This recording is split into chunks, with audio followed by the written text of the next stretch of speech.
I am Andrew Silver, and I am a professor here at Mercer University. And I used to be the chair of MG Alert, Middle Georgia Alliance to End Regional Trafficking. When I got involved, there were many Asian sex spas that were sort of cropping up, sort of a proliferation of them around Middle Georgia. Typically, these are places where you see what do they call them? A hybrid form of labor. So you'd have, first of all, the women were engaged in full-on prostitution at all of these places, or most of them anyway, and sex acts in all of them. Secondly, we know that nationally these are places where you typically see trafficking victims working alongside of voluntary sex workers.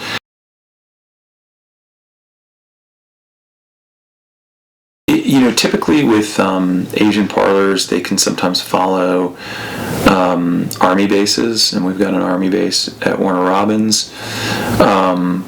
They can follow large cities like Atlanta, and certainly Atlanta did have a problem. But I think the one reason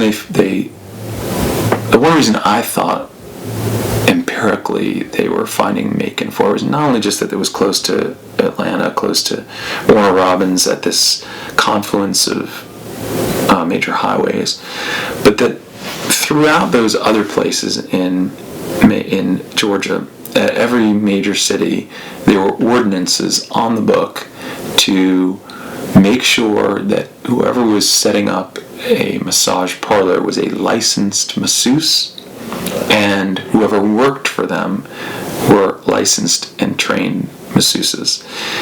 And what we found in Macon was there was nothing on the books at all.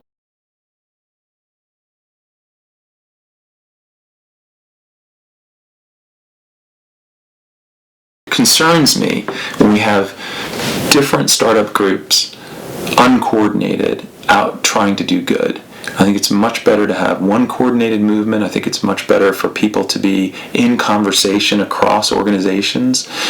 MG Alert was set up in order to do that.